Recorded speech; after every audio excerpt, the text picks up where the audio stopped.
Levítico 9 e 10.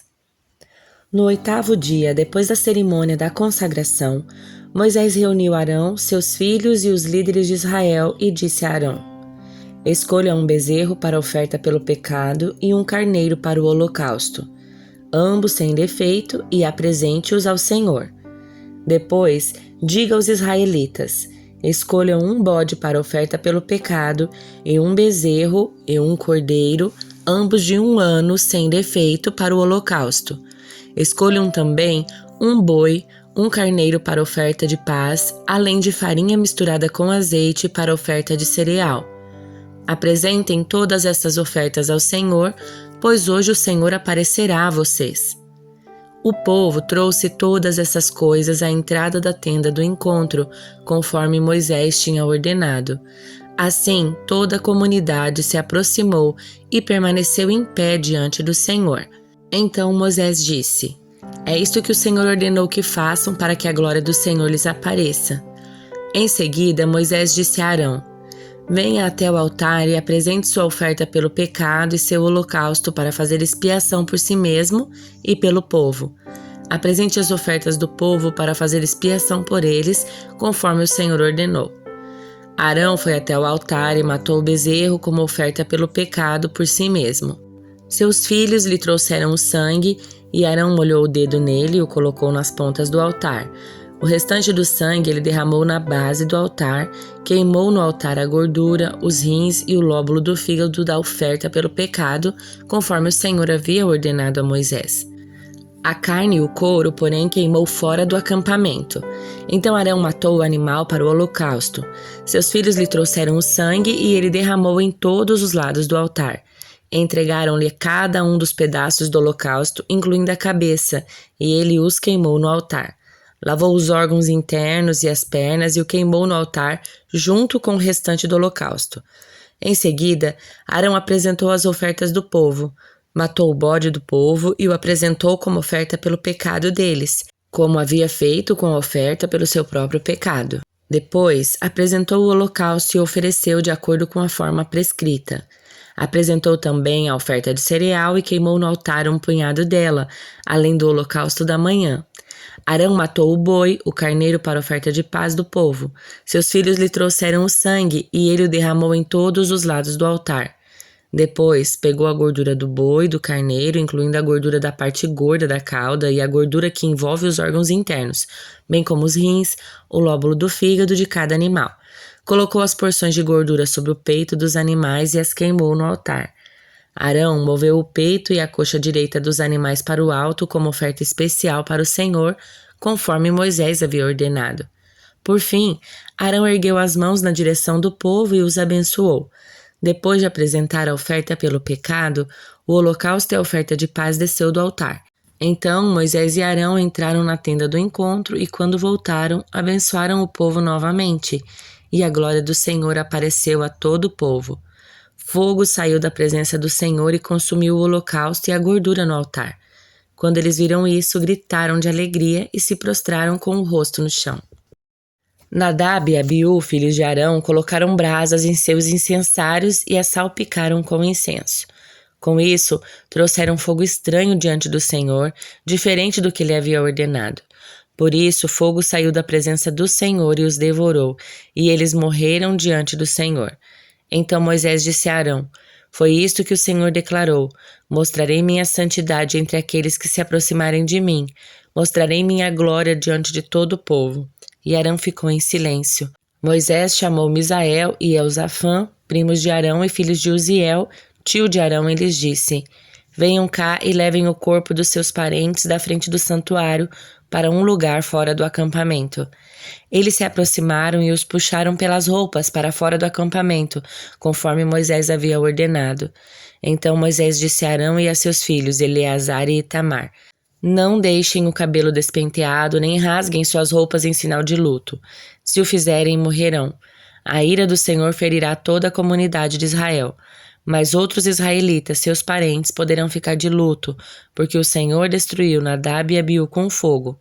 Não saiam da entrada da tenda do encontro ou morrerão, pois foram ungidos com o óleo da unção do Senhor e fizeram conforme Moisés ordenou.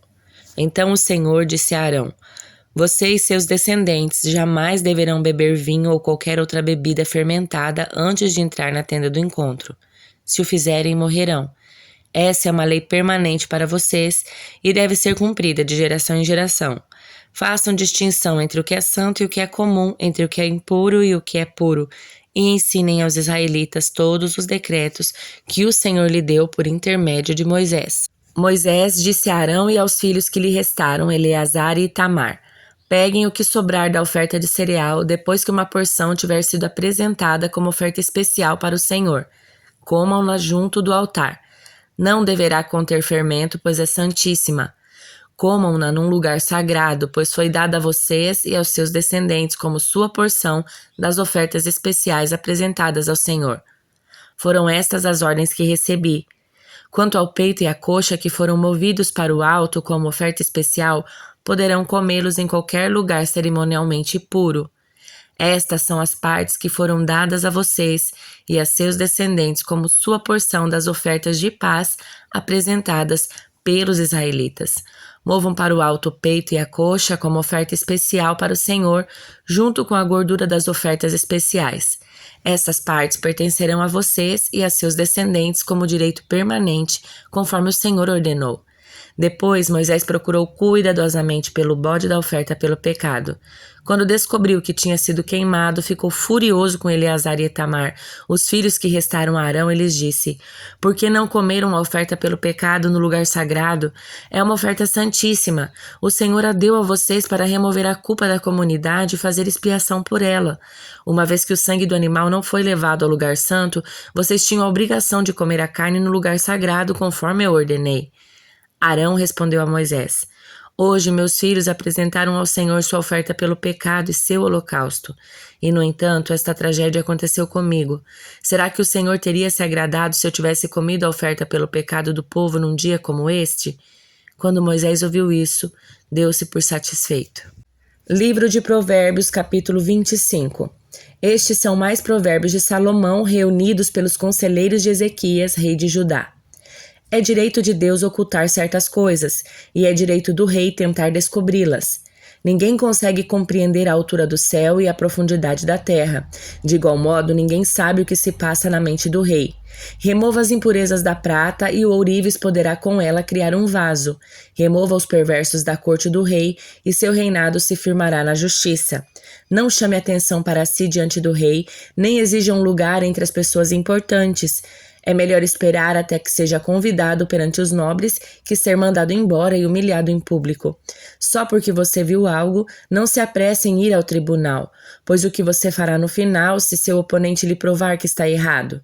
Quando discutir com o próximo, não revele os segredos de outra pessoa. Do contrário, você ganhará má fama e nunca mais se livrará dela. O conselho oferecido na hora certa é agradável como maçãs de ouro numa bandeja de prata. Para quem se dispõe a ouvir a crítica construtiva, é como um brinco de ouro ou joia de ouro puro. O mensageiro confiável é como a neve no verão, reanima o espírito de seu senhor. A pessoa que promete um presente, mas não o entrega, é como nuvens e ventos que não trazem chuva. A paciência pode convencer o príncipe e palavras suaves pode quebrar os ossos. Se você encontrar mel, não coma demais para não enjoar e vomitar. Não visite seu vizinho com muita frequência, pois deixará de ser bem-vindo. Mentir a respeito de outra pessoa faz tanto mal quanto agredi-la com um pedaço de pau, feri-la com uma espada ou atingi-la com uma flecha afiada. Confiar numa pessoa desleal em tempos de dificuldade é como mastigar com um dente quebrado ou caminhar com um pé aleijado. Entoar canções alegres para uma pessoa com o coração aflito é como tirar o agasalho de alguém num dia de frio ou derramar vinagre sobre uma ferida. Se seu inimigo tiver fome, dê-lhe de comer. Se tiver sede, dê-lhe de beber. Você amontoará brasas vivas sobre a cabeça dele e o Senhor o recompensará. Tão certo como o vento do norte traz chuva, a língua que espalha boatos provoca a ira. É melhor viver sozinho no canto de um sótão que morar com uma esposa briguenta numa bela casa. Boas notícias vindas de uma terra distante são como água fresca para o sedento. O justo que cede à pressão do perverso é como nascente poluída ou fonte cheia de lama. Não faz bem comer mel demais, nem é bom procurar honras para si. Quem não tem domínio próprio é como uma cidade sem muros. Evangelho de Lucas, capítulo 6. Num sábado, enquanto Jesus caminhava pelos campos de cereal, seus discípulos colheram espigas, removeram a casca com as mãos e comeram os grãos. Alguns fariseus lhe disseram: "Por que vocês desobedecem à lei colhendo cereal no sábado?" Jesus respondeu: "Vocês não leram nas Escrituras o que fez Davi quando ele e seus companheiros tiveram fome? Ele entrou na casa de Deus, comeu os pães sagrados que só os sacerdotes tinham permissão de comer e os deu também a seus companheiros. E acrescentou: O Filho do Homem é Senhor até mesmo do sábado." Em outro sábado, enquanto Jesus ensinava na sinagoga, estava ali um homem cuja mão direita era deformada. Os mestres da lei e os fariseus observavam Jesus atentamente. Se ele curasse aquele homem, eles o acusariam, pois era sábado. Jesus, porém, sabia o que planejava e disse ao homem com a mão deformada: "Venha e fique aqui diante de todos." E o homem foi à frente. Então Jesus lhe disse: "Tenho uma pergunta para vocês. O que a lei permite fazer no sábado, o bem ou o mal? Salvar uma vida ou destruí-la?" Depois, olhando para cada um ao redor, disse ao homem: "Estenda a mão." O homem estendeu a mão e ela foi restaurada. Com isso, os inimigos de Jesus ficaram furiosos e começaram a discutir o que fazer com ele. Certo dia, pouco depois, Jesus subiu a um monte para orar e passou a noite orando a Deus. Quando amanheceu, reuniu seus discípulos e escolheu 12 para serem apóstolos. Estes são seus nomes: Simão, a quem chamou Pedro; André, irmão de Pedro; Tiago, João; Filipe, Bartolomeu; Mateus, Tomé; Tiago, filho de Alfeu; Simão, apelidado de Zelote; Judas, filho de Tiago; Judas Iscariotes, que se tornou o traidor. Quando Jesus e os discípulos desceram do monte, pararam numa região plana e ampla. Havia ali muitos dos seus seguidores e uma grande multidão vinda de todas as partes da Judéia, de Jerusalém e de lugares distantes ao norte, como o litoral de Tiro e Sidom. Tinham vindo para ouvi-lo e para serem curados de suas enfermidades, e os que eram atormentados por espíritos impuros eram curados. Todos procuravam tocar em Jesus, pois dele saía poder, e ele curava a todos. Então Jesus se voltou para seus discípulos e disse: "Felizes são vocês, pobres, pois o reino de Deus lhes pertence. Felizes são os que agora estão famintos, pois serão saciados. Felizes são vocês que agora choram, pois no devido tempo rirão. Felizes são vocês quando os odiarem, os excluírem, quando zombarem de vocês e os caluniarem como se fossem maus, pois seguem o Filho do Homem. Quando isso acontecer, alegrem-se e exultem, porque uma grande recompensa os espera no céu. E lembrem-se de que os antepassados deles trataram os profetas da mesma forma. Que aflição espera vocês ricos, pois já receberam sua consolação. Que aflição espera vocês que agora têm fartura, pois um terrível tempo de fome os espera. Que aflição espera vocês que agora riem, pois em breve seu riso se transformará em lamento e tristeza. Que aflição espera vocês que são elogiados por todos, pois os antepassados deles também elogiaram falsos profetas. Mas a vocês que me ouvem, eu digo: amem seus inimigos, façam o bem a quem os odeia, abençoem quem os amaldiçoa, orem por quem os maltrata. Se alguém lhe der um tapa numa face, ofereça também a outra. Se alguém exigir de você a roupa do corpo, deixe também que leve a capa. Dê a quem pedir e quando tomarem suas coisas, não tente recuperá-las. Façam aos outros o que vocês desejam que eles lhe façam. Se vocês amam apenas aqueles que o amam, que mérito tem? Até os pecadores amam quem os ama. E se fazem o bem apenas aos que fazem bem a vocês, que mérito tem? Até os pecadores agem desse modo. E se emprestam dinheiro apenas aos que podem devolver, que mérito tem? Até os pecadores emprestam a outros pecadores na expectativa de receber tudo de volta.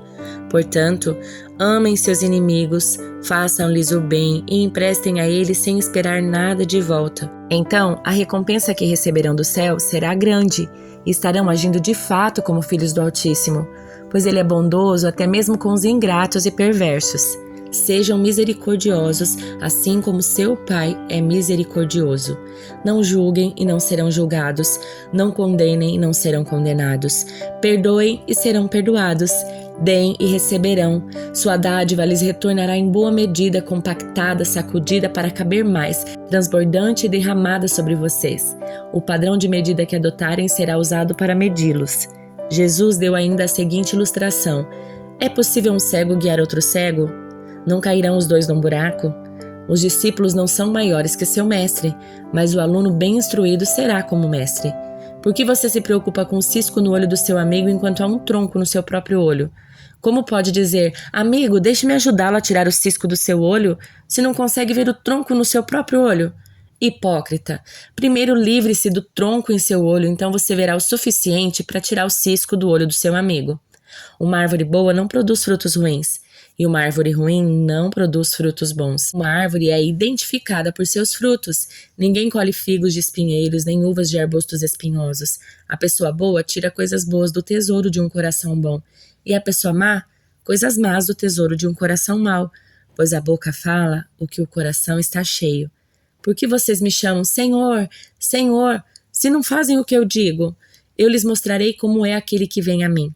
Ouve as minhas palavras e as pratica. Ele é como a pessoa que está construindo uma casa e que cava fundo e coloca os alicerces em rocha firme.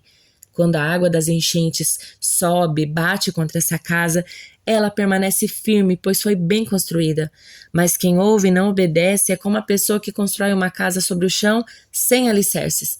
Quando a água bater nessa casa, cairá, deixando uma pilha de ruínas.